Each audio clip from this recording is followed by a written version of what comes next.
Thank you, Mr. Speaker. Members, as y'all just seen, this is such a wonderful amendment that even Representative Weiner had to withdraw her point of order. It's so wonderful. Speaker, I move adoption. Mr. Lopez, for what purpose? Would the gentleman entertain some questions? Mr. Cain, do you yield for questions? Yes. Right. Gentleman yields. All right. Well, first of all, the intent of the bill that's before you does that appear not to be clear in the layout that you listened to a few minutes ago? That by defining the energy sector as inclusive of all industries, do you find that to be the problem, or exactly what is the issue with the two particular sectors that you're targeting to be excluded? Well, this amendment seeks to ensure that the grant program by the Texas Veterans Commission is used on certain sectors of the energy industry. By virtue of excluding others, is that the intent, that you want to be able to exclude these two particular ones that you singled out, which would be wind and solar? Yes, sir. I mean, we could say that the grant funding for this training would be akin to some other governmental subsidies of these industries, and I don't think that's what our tax dollars should be spent on. Well, I think what the intent here, if you would agree, is that we're trying to get veterans to be able to have an opportunity to jump into a sector that has future, that has an opportunity for them to be able to, provide a livelihood for them, for their families. Do you agree with that? When you said that has future, what do you mean? That has growth. There's not a dying industry. And so you're saying that traditional forms of energy are dying energies? They're not a dying industry. As a matter of fact, they're an expanding industry. I'm talking about traditional forms. Thermal, oil and gas, hydroelectric. Well, I think that maybe that's where part of the discussion is. I'm not sure I'm understanding what you mean by traditional. If you look at pervasive, if you look at the predominant energy supplies, the energy tells you, or the statistics tell you, that Texas is a large growing energy producer, and it includes all of the sectors, including the ones that you're asking to exclude. So I guess I'm having trouble understanding what the intent of the exclusion of those two sectors would be. Well, because I think the best paying jobs and the great jobs for these veterans are in what I consider our traditional forms of energy in the energy industry, and we need to make sure that it's focused on those jobs, the things that have made Texas great. I struggle with the concept of believing that wind power and solar electric energy has made Texas the great state that it is.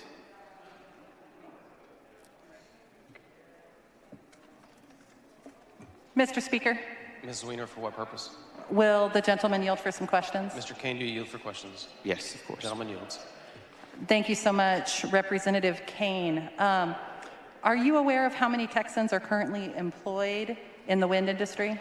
No, but I don't see how this amendment would affect how many Texans are currently employed in the wind industry. 25,000. Are you aware of how many are employed in the solar industry? I have a feeling you have the number, but I don't see how that's germane to this amendment. I am getting there, Chair Cain. Over 10,000 Texas workers are employed in the solar industry. Thank you. Please call me Representative Cain at this moment. I'm not in the chair. Are you aware of projections for growth in these job areas over the next 5 years? I'm sure somebody's made some projections. Wind turbine service technicians in particular are in high demand right now, and we are projecting that the number of wind service technician jobs will double by 2026. Were you aware of that? No, ma'am. As a son of some plant workers there in the Deer Park on the port area, we do things with oil and gas down there. I wasn't aware of those kind of things. Are you aware that jobs in wind and solar are currently growing faster than jobs in, as you refer to it, traditional energy sources? Yeah, and I think that's because of subsidies like this, that they're outperforming traditional forms of energy. And we need to stop that because it's wasting our tax dollars. I'm sorry, do you see this bill as a subsidy? Well, it's government money going towards training programs to increase the use of these solar, wind, and energy. In order to have energy and solar, we need people to supply those jobs. Yes, it's a form of subsidy. So you're fine with there being a subsidy for oil and gas, but not for other forms of energy that are actually creating more jobs in the state of Texas right now? I want to make sure we have good jobs for people, and I think many of the members in this room know that the best jobs in the oil are in the oil industry and at water generation plants and nuclear facilities. I agree that Texans need great jobs. I'm very glad to have both a brother and a brother-in-law employed in the solar industry. They certainly out-earn me by a good bit. Why don't you want veterans to have access to these good jobs in renewables that are, again, growing faster right now than jobs in oil and gas? Oil and gas is king in Texas. We want to make sure they have the best jobs, and I think the best jobs aren't something else. It's okay for us to differ on it. I happen to think the best jobs are not in wind power and solar. It's okay to have differences. Do you think veterans are capable of making the decision about what industry they'd like to go into themselves? Well, of course they are, but here you've brought in the government. So if you think they're capable of making it on their own, then maybe you can vote against the whole bill. Because why would they need grants? My understanding of this bill is it provides a job training program. Presumably they will follow the demand from veterans. Would you agree? No, I think these industries will actually try and get them to take classes in that, is what I think. I'm very disappointed that you're looking at closing off some job training that is an important avenue for many of our veterans and is a great opportunity for Texans around the state. I hope you'll reconsider. I'd encourage everyone to vote against this amendment. Thank you. Mr. Speaker. Mr. Turner, for what purpose? The gentleman yield for some questions. Gentleman yield for questions? Yes, of course. Gentleman yields. Thank you, Representative. Representative, do you know how many veterans there are in the state of Texas? Well, Mr. Turner, I have a feeling you've got a number up there with you. I'll represent to you there's between 1.6 and 1.7 million veterans in the state of Texas. Do you know that many veterans after their service in the armed forces are in need of job training to be able to translate the very valuable skills they learned in the military serving our country to translate that into the private sector so they can earn a living to support their families? Are you aware of that? Yes, of course, and that's why this amendment seeks to ensure that they're going into industries that will take care of them and provide the best opportunity for their So my families. question is, with your amendment, why are you limiting opportunities for veterans in Texas who have served our nation? And Representative Lopez has brought a bill to expand opportunities for veterans in this state. You're bringing an amendment that limits opportunities for veterans. Why should any member of this House vote for an amendment that limits opportunities for those who have served our nation? I disagree with your premise. I don't think this dilutes That's what your amendment does. The plain text of the amendment Turner, may I says speak? it cuts You out asked an me a entire question. May I it cuts out respond? an entire sector of well-paying jobs in our state, primarily in West Texas along the Gulf Coast.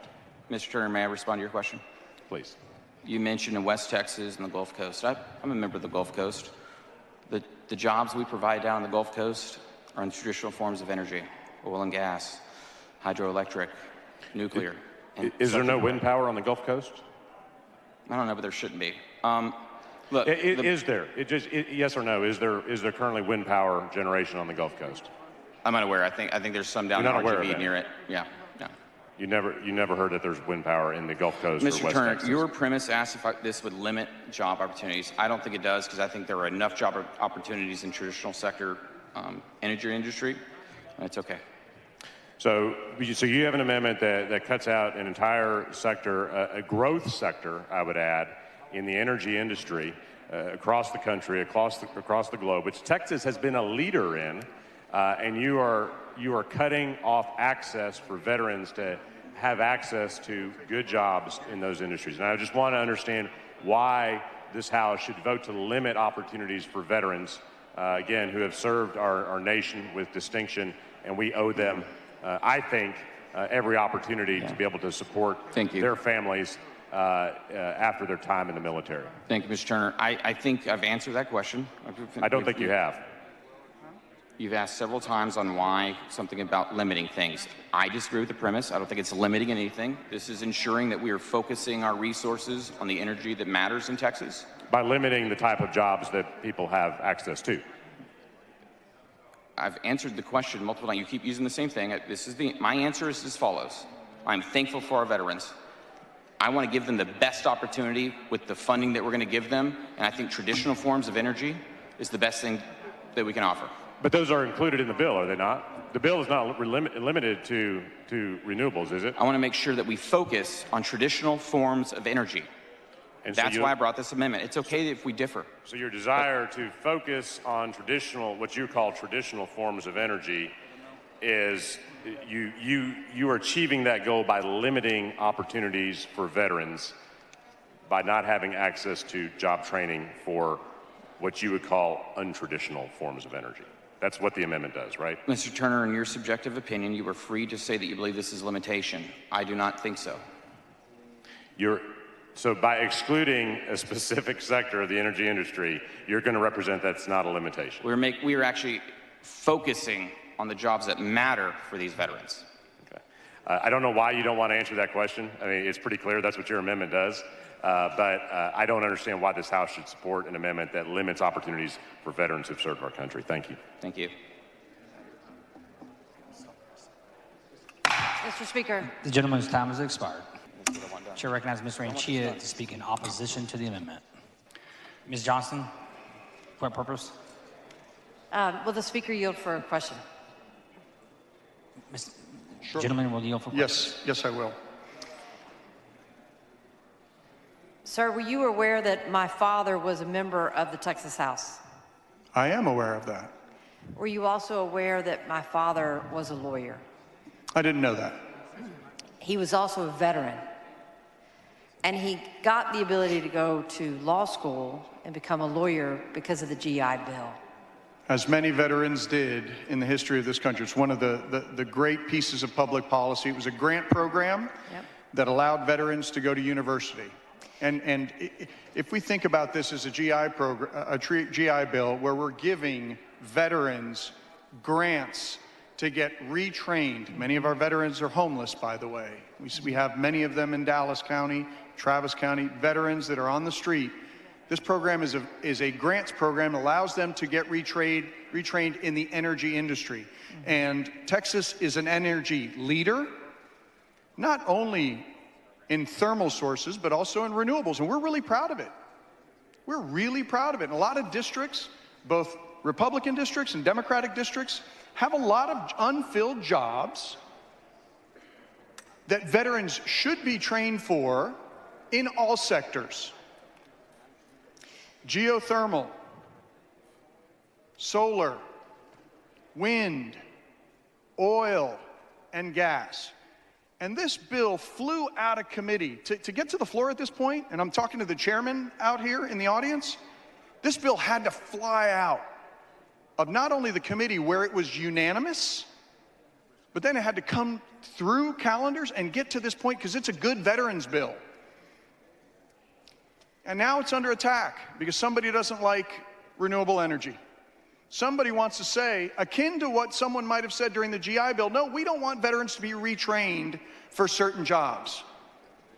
And that's what this amendment is trying to do. You know, as chairs frequently, and I'm talking to the chairs on this floor, we stand up for each other. We go to lunch with each other once a week and we say, the bills that come out of your committee, and unless there's something really wrong with it, we're gonna stand by each other. And we're gonna trust that you have done your job, you have convened stakeholders, and you have brought us a product that we can live with.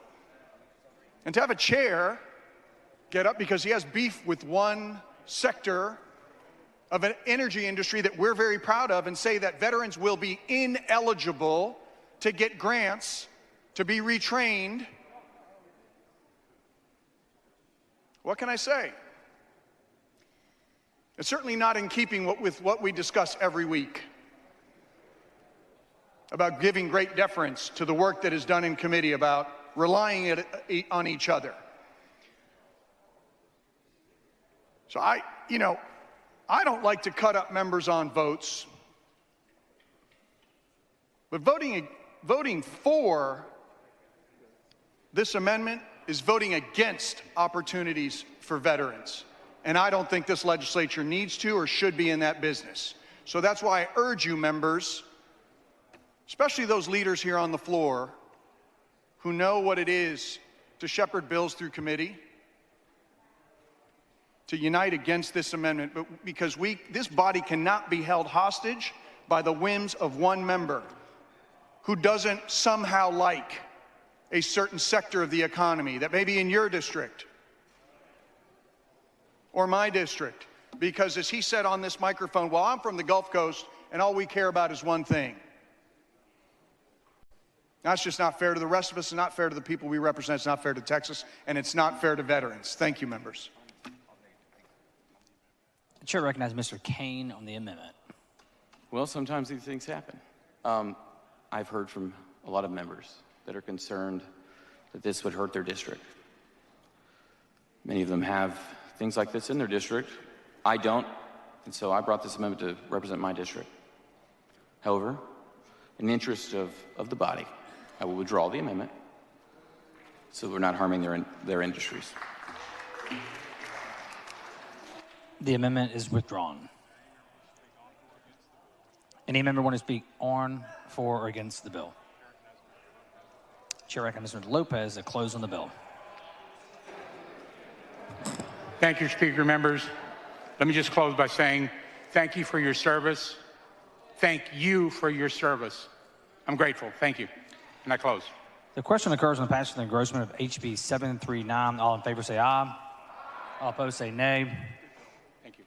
The ayes have it. HB 739 is passed the engrossment.